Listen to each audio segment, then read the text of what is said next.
Hi, we're Group 6 from the PR Research team in Gaylord.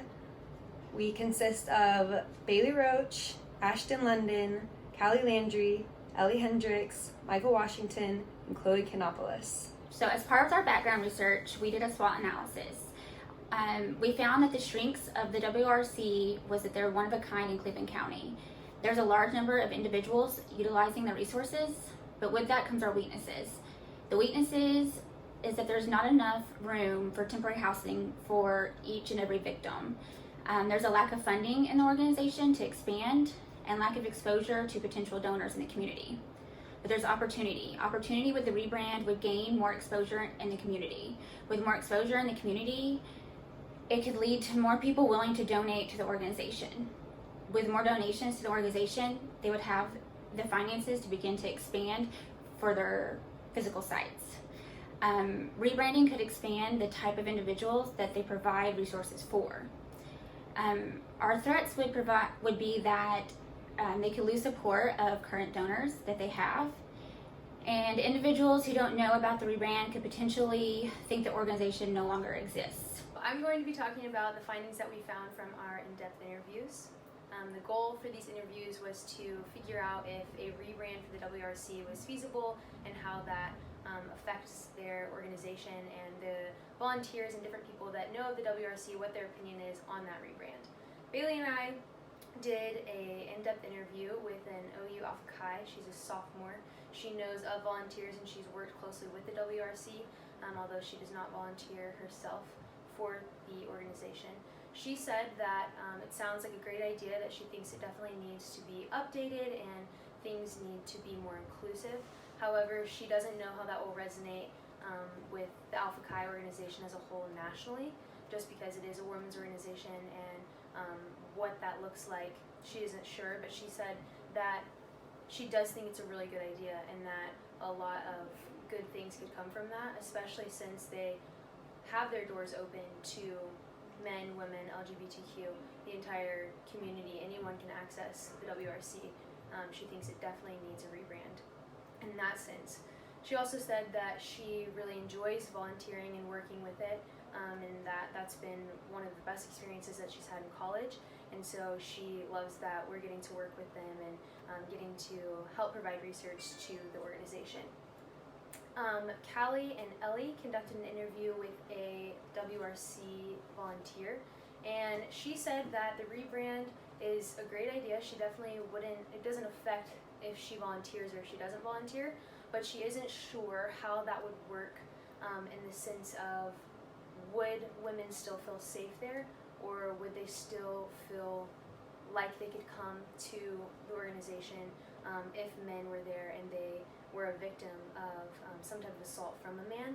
And she just isn't sure how that will resonate with the women that have come through that she's seen, but she definitely doesn't think that that's going to affect anything that she's done.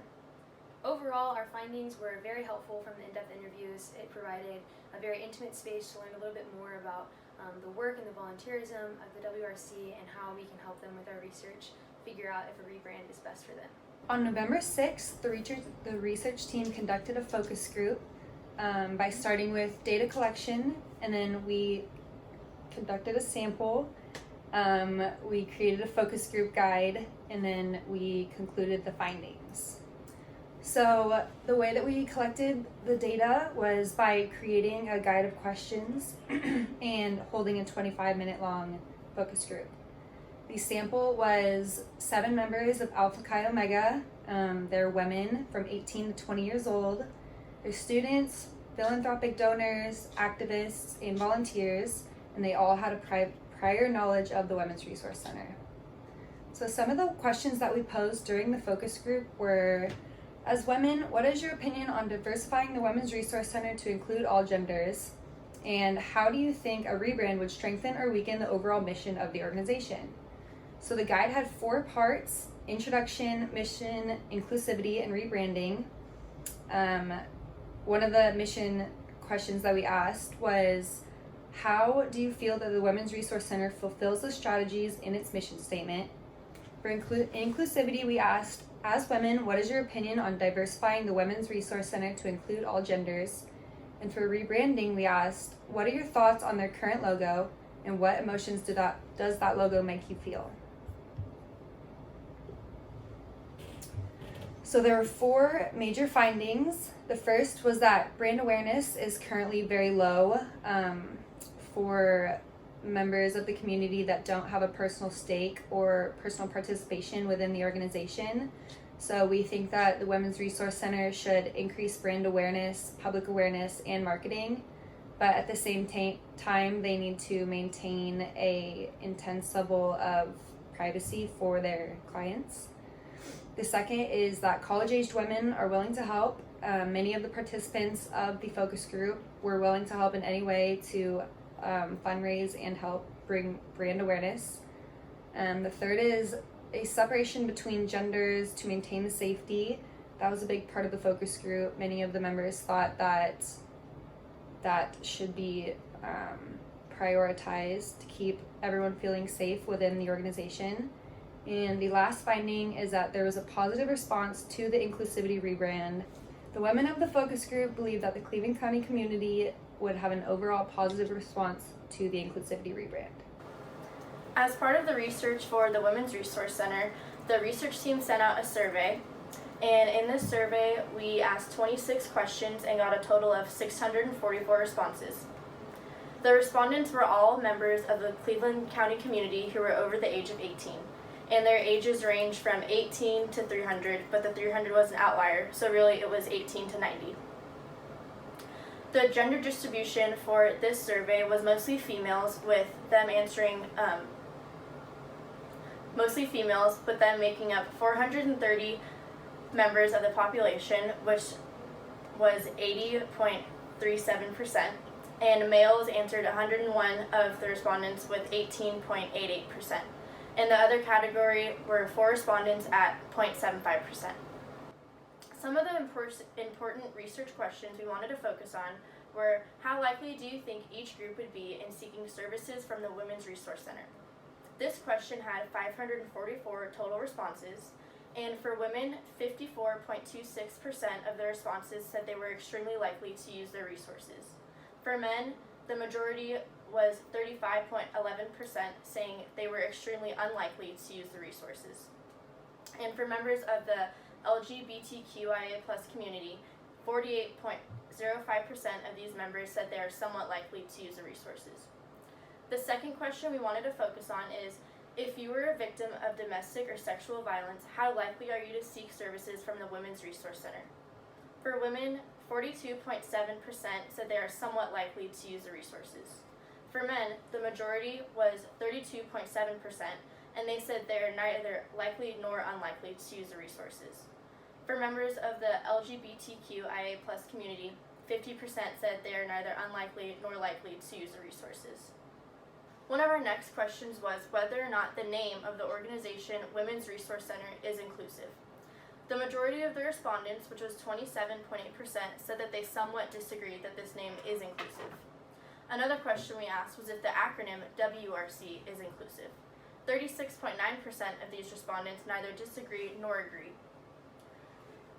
The other question, the mission statement of the Women's Resource Center is, we believe that women have the right to live in safety, to be treated with dignity, to make choices, and to hope. To what extent do you feel that this statement is inclusive? The majority said that they strongly agree that this is an inclusive statement. For the logo, 26.8% of the respondents neither agree nor disagree that the logo is inclusive. 31.3% somewhat disagree that the logo is up to date, and 38.1% somewhat agree that the logo is visually appealing. To conclude with these survey findings, we said that the rebrand is inconclusive when it comes to the survey data. For the logo, it was agreed that it is visually appealing but not up to date, and there is no clear decision on whether or not it is inclusive or not. For the likeliness to utilize the services, men are less likely than women. Because there were no clear survey questions on whether or not members of the community would continue to use the services if a rebrand occurred, it is hard to know whether or not the future of the Women's Resource Center would be affected if a rebrand were to happen. Our content analysis was used to analyze 3 forms of social media for the WRC. We analyzed Facebook, Twitter, and Instagram. Researchers outlined the interactions between the Women's Resource Center and its publics.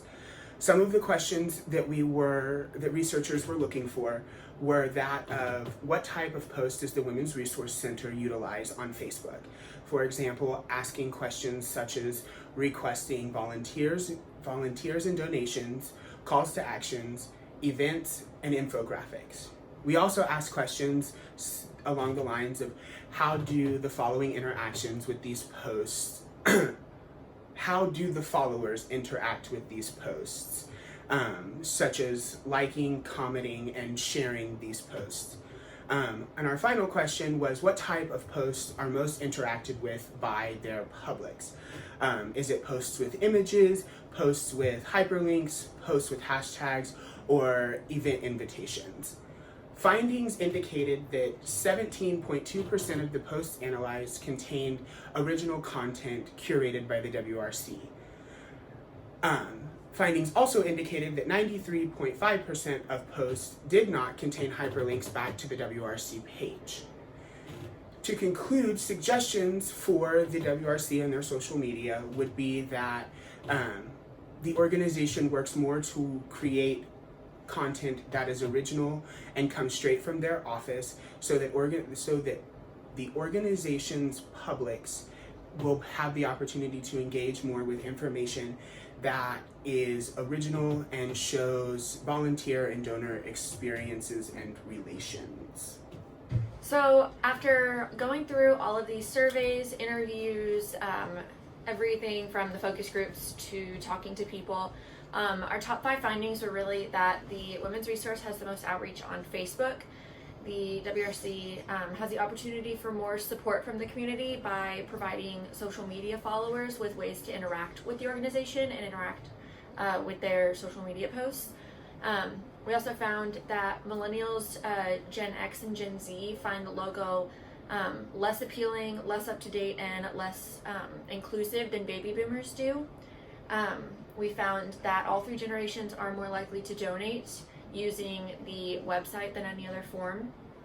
And lastly, that females find the mission statement more inclusive than males do, since it does resonate around women. So overall, our recommendations and suggestions would be, do you do a rebrand? We would say that that would be a very positive way to go, and that would probably benefit the organization the most.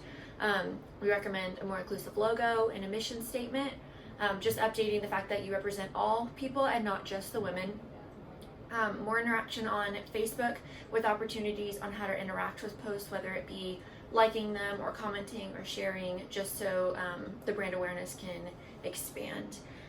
Benefit nights around town, which I know a lot of restaurants, you don't have to necessarily have the name of the organization mentioned in order to get a money back for the benefit night. So that would be great to just have those around town a couple of times a month, and that would be a really good place to get revenue and increase funding.